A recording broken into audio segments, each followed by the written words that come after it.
Assalamualaikum. Today we are going to interview the LE teachers for our topic environmental destruction and its role in wildlife harm.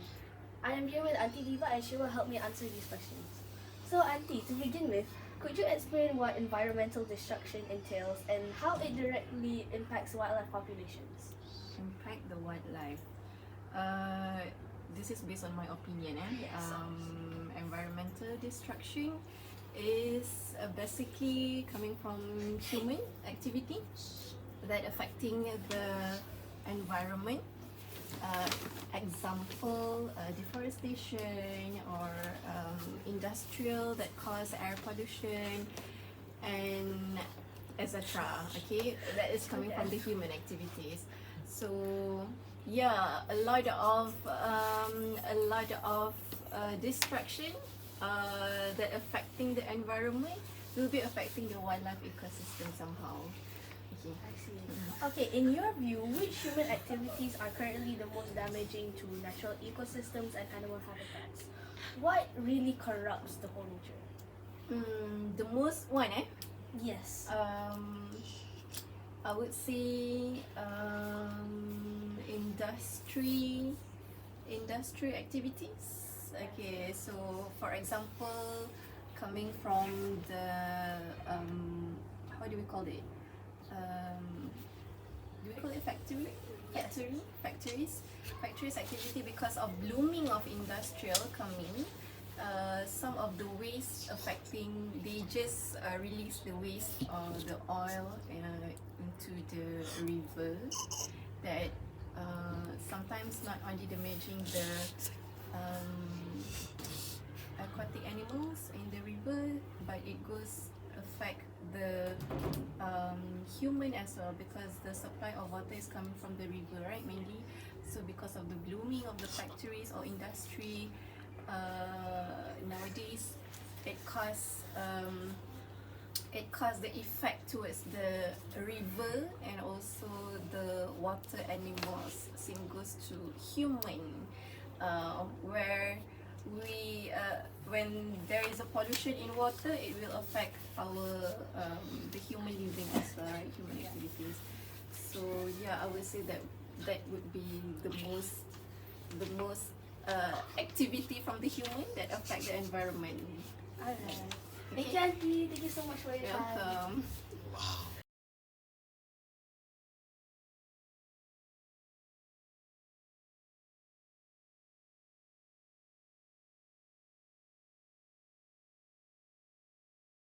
Assalamualaikum warahmatullahi wabarakatuh. I'm here interviewing Uncle Ale, one of my favorite uncles. He's the man.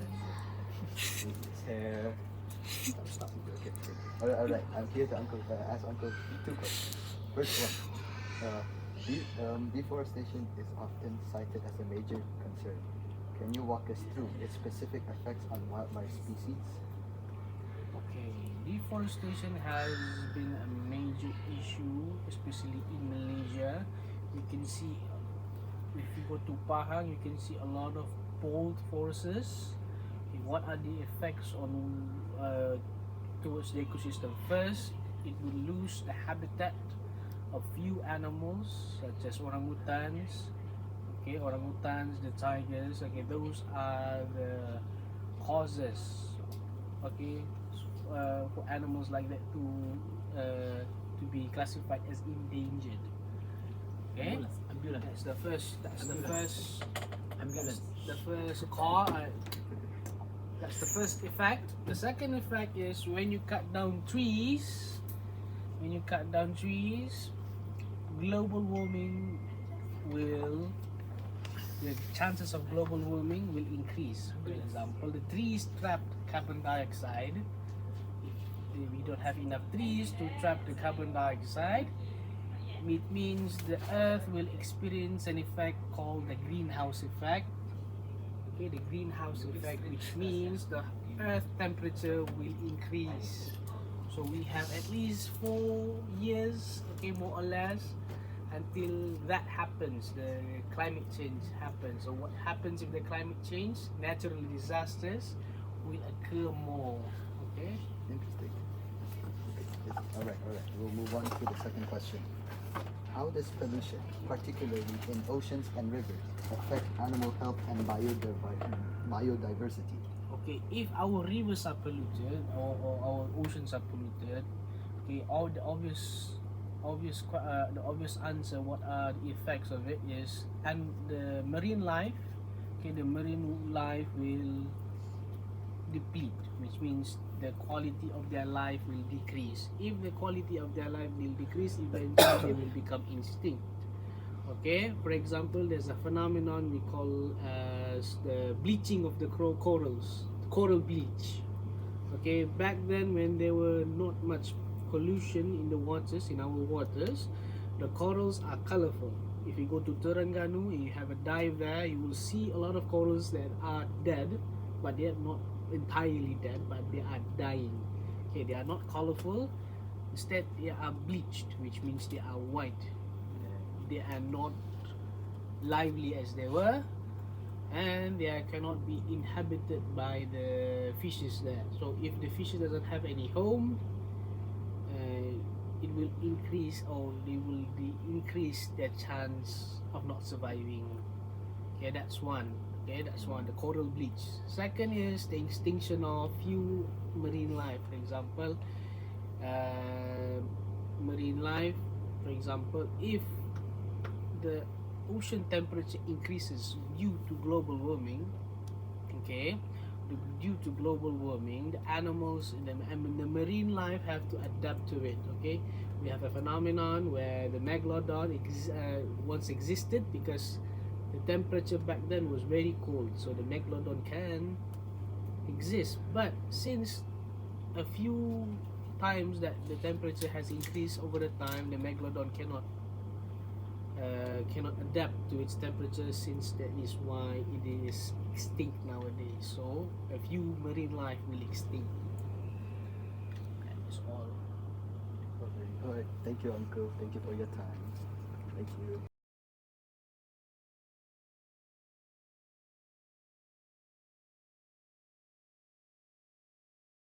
Assalamualaikum. Today, I'm with Adisha, and Hi. and she'll be answering two of our questions regarding the topic environmental destruction and its role in wildlife harm. Okay, Adisha, the first question is, with the accelerating effects of climate change, how are wild species coping or failing to adapt to these shifts? Alright, in my opinion, okay, there will be what they will call a few species, not really a few, but there will be like more little species that will be harmed because of this climate change. Alright, as we know that we even with our current situation, we've already have like quite a lot of species listed under the what do we call endangered species. Alright, okay, so okay, knowing that our earth will be warmer later, I believe, okay, there's a huge possibility, there's a high risk that all these species that listed can be extinct. Alright, example maybe like the elephants or the Malaya tapir, or what else, Malaya tiger, because usually those big animals, they cannot cope well with the climate change, I would say. Okay. Okay, for the next question, Okay. are there any particular species or ecosystems you believe are on the brink due to environmental degradation? Okay, I would say the first one is, if you say particular, you want it to be Malaysia or is worldwide? Worldwide can depends on you. Alright, I would say it will affect the most those species who resides in the cold area. Examples like the polar bear. Alright, The seals. yeah, okay, the seals, yes. What else? Like the what do we call the animals? The what? Lions, the penguins, and the north area wolf. Okay, right, that kind of animals, of course, they are the most exposed, okay, to the danger of this increase of temperature. Alright, And and food then resources. yes, okay, in terms of the plant, I believe one plant is actually sensitive to temperature, okay, which is lichen. Okay, so lichen is actually a type of what do we call fungus. All right. So yeah, okay. I believe there will be a few other plants as well. Okay, it's just that I'm not that sure, but as what I have learned before, is lichen is one of the plant that can what do we call extinct. Okay, if this the temperature of the earth keep rising. Alright. Okay, thanks, Auntie Shir. Okay, you're welcome.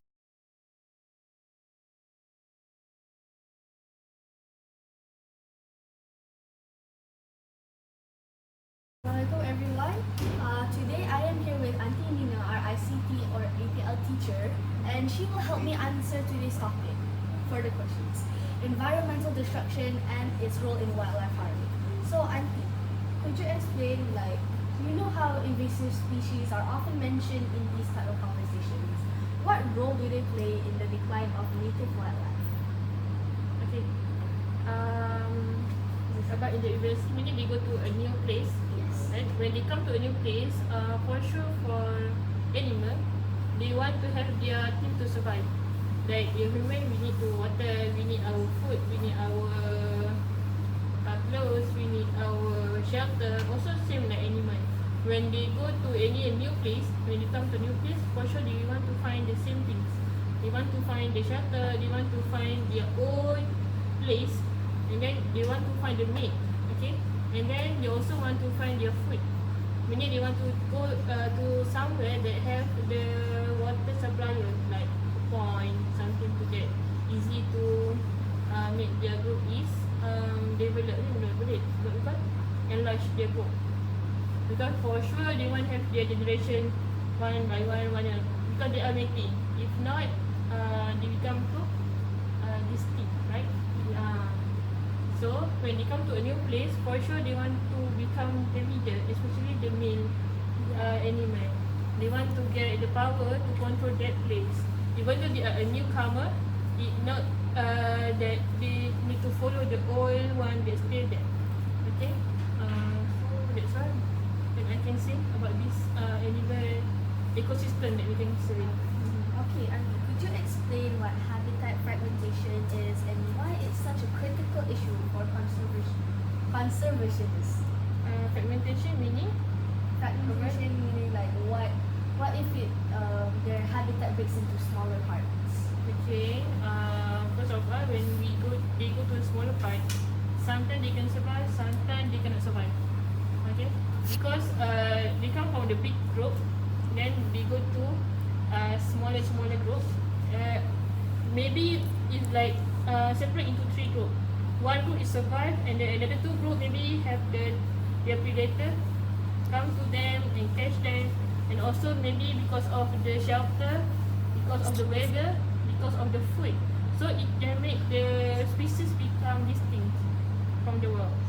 That's why when we have some animal that are weird or hard to farm, so they will make it as the habitat that need to secure, conserve the habitat.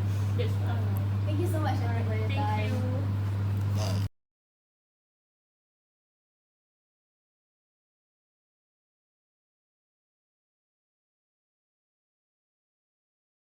Assalamualaikum warahmatullahi wabarakatuh. Today I'm going to be interviewing a HS teacher.